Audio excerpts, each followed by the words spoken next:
दोस्तों, क्या भारत ने ईरान का साथ छोड़ दिया है? क्योंकि एक भी स्टेटमेंट ईरान को लेकर भारत की तरफ से सामने नहीं आई है, जबकि लगातार आज प्रधानमंत्री नरेंद्र मोदी की तरफ से दुनिया भर के लीडर्स, खासकर मिडिल ईस्ट के लीडर्स से फोन पर बात की गई और ईरान के हमले का खुलकर विरोध पीएम मोदी ने जताया है। ताजा हालात क्या है? इस समय कई अमेरिकी फाइटर जेट्स गिरे हैं। इसके अलावा इजरायली प्रधानमंत्री नेतन्याहू के ऑफिस को भी ईरान ने टारगेट किया है और हाइपरसोनिक मिसाइल से अब हमला करना ईरान ने शुरू कर दिया है। साथ ही कुछ मीडिया रिपोर्ट्स में इजरायली प्रधानमंत्री नेतन्याहू के मारे जाने की भी खबरें सामने आ रही है। ज्यादातर ये खबरें ईरानी मीडिया की तरफ से बताई जा रही है, जो कि पूरी तरह से फेक न्यूज लगती है, क्योंकि इजराइल के अंदर इजराइल के आम नागरिक को मारना बहुत मुश्किल है, तो प्रधानमंत्री तो दूर की चीज है। खैर, एक एक करके इन सभी खबरों को डिटेल में समझते हैं। दरअसल प्रधानमंत्री नरेंद्र मोदी ने पश्चिम एशिया में बढ़ते तनाव के बीच सोमवार को कई बड़े नेताओं से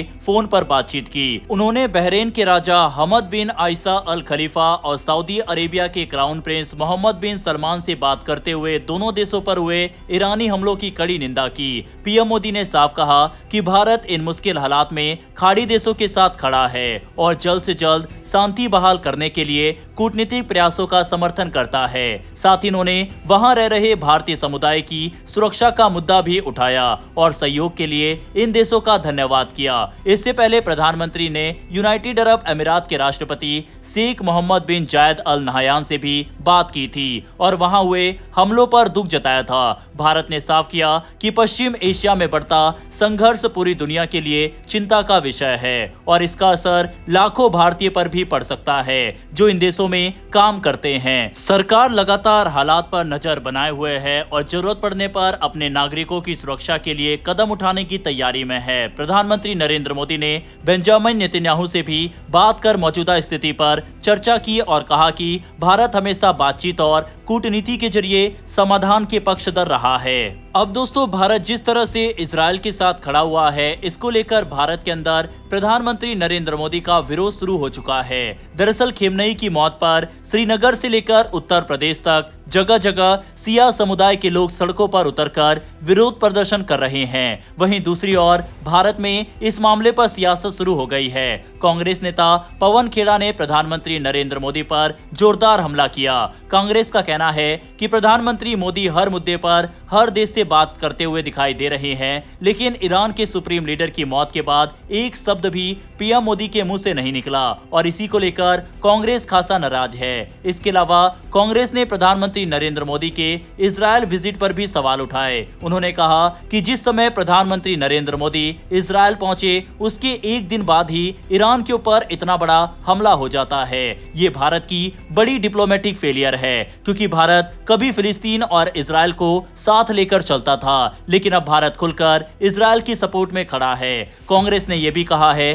कि प्रधानमंत्री नरेंद्र मोदी ने इजरायल में इंडिया स्टैंड विद इजरायल तो कहा, लेकिन फिलिस्तीन के पक्ष में एक शब्द भी उनके मुंह से नहीं निकला। इसको लेकर भी कांग्रेस की तरफ से लगातार हमले पीएम मोदी के ऊपर किया जा रहा है। खैर, अब बात करते हैं ताजा हालात की। तो ईरान के द्वारा इजरायली प्रधानमंत्री के ऑफिस पर खैबर सेखन मिसाइल दागी गई और ईरानी मीडिया की तरफ से ये कहा जा रहा है इसमें इजरायली प्रधानमंत्री के भी मारे जाने की पुष्टि हुई है और इस खबर को कुछ इंडियन न्यूज चैनलों ने भी पिक किया है। हालांकि हम साफ कर देते हैं कि इसकी कोई भी पुष्टि नहीं हुई है। युद्ध के समय हमने देखा है कि कई देश इस तरह का प्रोपेगेंडा फैलाते हैं। हालांकि इस खबर से अलग एक चौंकाने वाली सही खबर जरूर सामने आई है। दरअसल यूनाइटेड स्टेट्स के 3 लड़ाकू विमान गलती से कुवैत की एयर डिफेंस प्रणाली द्वारा मार गिराए गए। पेंटागन ने इसे फ्रेंडली फायर यानी अपनी ही तरफ से हुई गलती बताया है। ये तीनों F-15 स्ट्राइक ईगल विमान ईरान के खिलाफ चल रहे सैन्य ऑपरेशन में शामिल थे।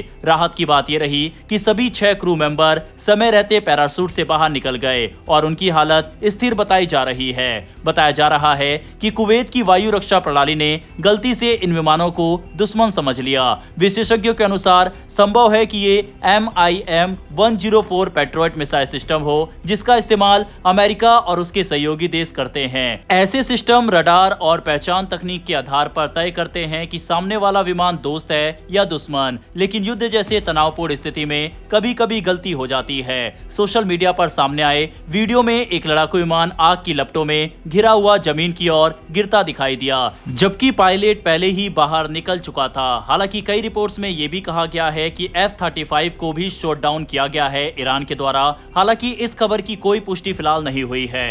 दूसरी ओर संघर्ष लगातार बढ़ता जा रहा है। इजरायल ने तेहरान पर नए हवाई हमले किए हैं, जबकि लेबनान में हिजबुल्लाह के ठिकानों पर भी कार्रवाई तेज कर दी गई है। लगातार हो रहे हमलों से पूरे पश्चिम एशिया में बड़े युद्ध का खतरा मंडराने लगा है और दुनिया भर की नजरें अब इस संकट पर टिकी हुई है। खैर दोस्तों, कांग्रेस के द्वारा जो आरोप प्रधानमंत्री नरेंद्र मोदी के ऊपर लगाए जा रहे हैं, इस पर अपनी राय कमेंट बॉक्स में लिखकर बताइएगा। फिर मिलेंगे ऐसी एक नई वीडियो के साथ। धन्यवाद। जय हिंद, जय भारत।